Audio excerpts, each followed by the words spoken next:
তো good morning. তো আমি তোমাদেরকে কথা দিয়েছিলাম যে আমি ফেসবুক পেজ ও ইউটিউব চ্যানেলে আমি তোমাদেরকে কন্টিনিউ আমার ডেলি ব্লগটা দেব। তো তার মধ্যে দুদিন আমি কন্টিনিউ করে 3 দিনের দিন হার মেনে গিয়েছিলাম, না হার মানিনি, আমি কাজে ব্যস্ত ছিলাম, সেই কারণের জন্য আমি ভিডিও কন্টিনিউ করতে পারিনি। তো চলো বেশি দেরি না করে ভিডিওটা শুরু করা যাক। তো এই ভিডিওটা করছি জাস্ট ভিডিও এডিট করার আগে। তো চলো বেশি দেরি না করে ভিডিওটা শুরু করা যাক। আজকে আমি যাচ্ছি জার্মানির এক কোম্পানির সাথে শ্যুট করতে। তো কোথায় শ্যুট করি, কি করি, অবশ্যই তোমাদের সাথে শেয়ার করব। তো আমি আপাতত যাচ্ছি গজলডোবার উপর দিয়ে। তোমাদেরকে দেখাই গজলডোবার থেকে খুব সুন্দর একটা দৃশ্য, কাঞ্চনজঙ্ঘা। দেখো, তো আমি কি কারণে নর্থ বেঙ্গলকে এত ভালোবাসি তার কারণটা হলো এটা। আমি এখন আছি গজলডোবাতে, আর দেখো কি সুন্দর কাঞ্চনজঙ্ঘা দেখা যাচ্ছে, দেখতে পাচ্ছ? আর এটা হলো গজলডোবার দৃশ্য। তো গজলডোবার থেকে বেরিয়ে জাস্ট আমি পৌঁছালাম শিলিগুড়িতে। আর যেখানে শুট হচ্ছে সেখানে পৌঁছায় যে জিনিসটা দেখলাম সেটা প্রত্যেকটা সিনেমাটোগ্রাফারের জন্য ড্রিম একটা camera, FX6 cinema line camera, cinema camera যেটাকে বলে, এটা দিয়েই শুট হবে আজকে। কাজের ফাঁকে একটুখানি এদের সাথে একটু আড্ডা মারলাম, দেখো সেই মজা হচ্ছে। এগুলা কি বলতো, কাঠ বিরিয়ানি।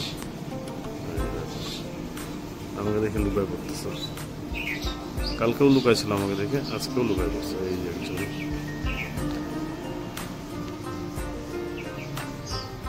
এই যে ওরে বাপ, ওরে বাপ, ওরে বাপ, ওরে বাপ, ওই যে আরেকজন, এখানে অনেক আছে। তো ওদের সাথে কাজ করতে করতে এখন জাস্ট একটু পেছন দিকে চলে আসলাম।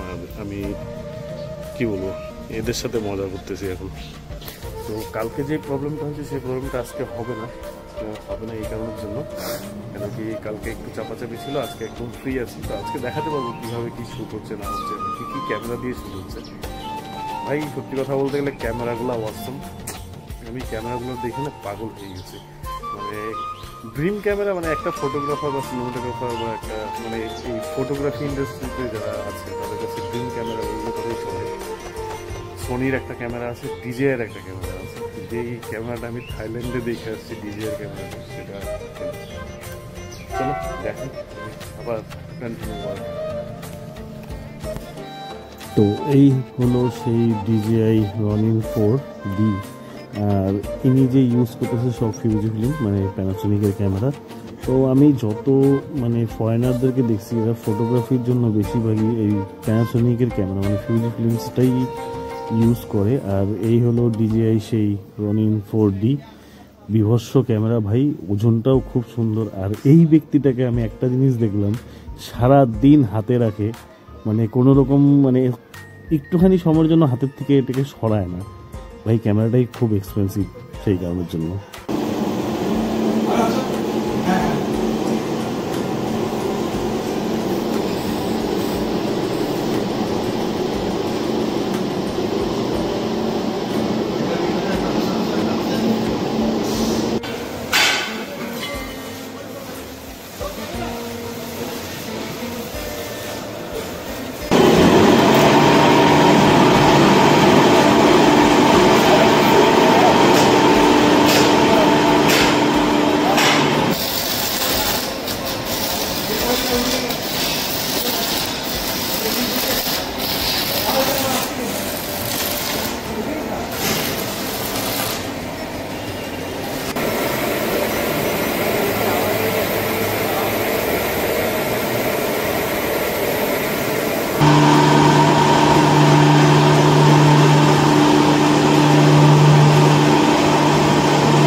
এই ক্যামেরাটা আমি থাইল্যান্ডে দেখছিলাম, তো আজকে নিজের হাত দিয়ে দেখতেছি ভাই, সত্যি বলতে গেলে ভয়ঙ্কর।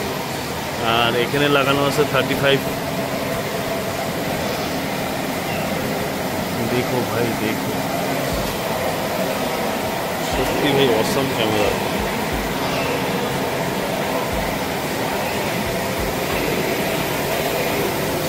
যেরকম ভাবছিলাম হালকা হবে, বাট এটা হালকা না, ভালোই ভারী।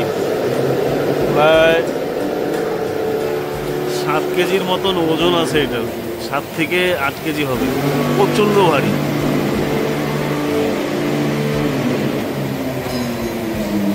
আর এই যে আমার ড্রোনের ব্যাগ, আমার ড্রোন এখন উঠতেছে ওই ওখানে। এই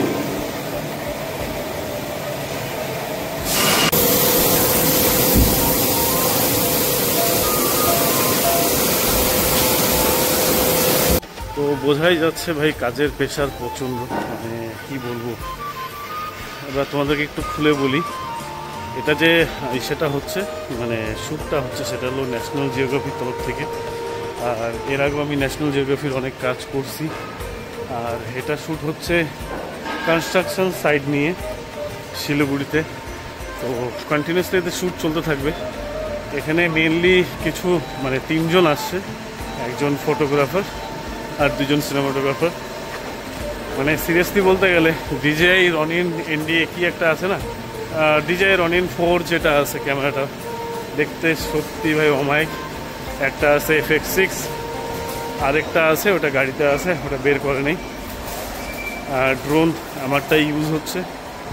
এই যে ড্রোনের ব্যাগ ভাই, এখন হাইটে হাইটে যাচ্ছি এই পাশ থেকে ওই পাশ। মানে সিরিয়াসলি এদের সাথে থাকলে পরে দম বের হয়ে যাবে। মানে এরা না ননস্টপ কাজ করে ভাই, বুঝে পাই না আমি। 16 কেজি 17 কেজি ওজনের একটা ক্যামেরা সারাদিন হাতে ধরে রেখে দিবে, মানে 1 সেকেন্ডের জন্য বলবে না যে ভাই একটু টেবিলে রাখি বা কোনো কিছু, কাজ নাই তবুও হাতে ধরে দেওয়া থাকবে। মানে বুঝে পাই না এরা ভাই। মানে আমি কতক্ষণ রাখছিলাম ক্যামেরাটা হাতে, তো রাখার পরে মানে আমারই নিজের বিরক্ত লাগতেছিল, তারপরে আবার দিয়ে দিলাম। ওরা দেখি ননস্টপ ধরে আছে। তো চলো কন্টিনিউ যাওয়া যাক। তো এদিকে বেশি শ্যুট করা অ্যালাউ নাই, আমি জাস্ট রাস্তাটা দেখাচ্ছি, বুঝতে পারবে যারা যারা দেখছে তারা সেটা ঠিক বুঝে যাবে ব্যাপারটা কি। আর এই যে আমি যাচ্ছি, মাথায় টুপি পরা, আর হাইটে হাইটে চললাম আমি।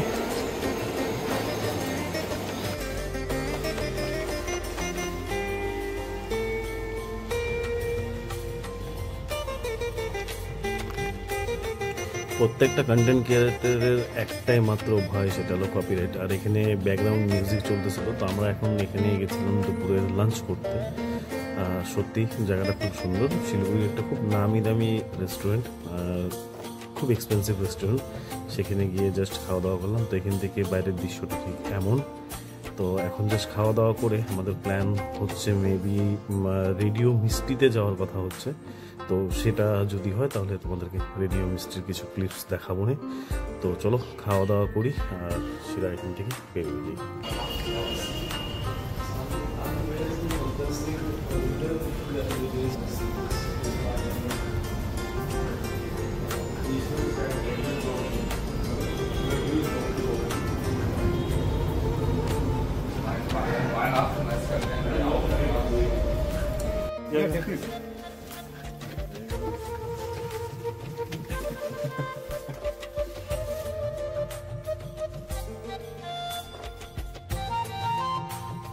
তো আমরা চলে আসছি রেডিও মিষ্টি, যেখানে লাইভ মানে চলছে সেখানে। তো সেখানে এসে জাস্ট এরা কথাবার্তা বলছে। তো আমি চাই না কোনো রকম কোনো কপিরাইট লাগুক। আর যেখানে মানে এই জায়গাটাতে রীতিমতন হিন্দি গান চলছিল, সেটা বলিউডে। তো বুঝতেই পারতেছো ভিডিও ছাড়ার সাথে সাথেই কপিরাইট চলে আসে। তো আজকের মতন এখানে আমাদের শ্যুট শেষ হলো। এখন এদেরকে আমি হোটেলে ছাড়বো, সেটা আমি বাড়ির দিকে রওনা দেবো। তো জাস্ট এখানে কথাবার্তা হচ্ছে। চলো আজকের মতন এখানে শেষ করছি ভিডিও। টাটা।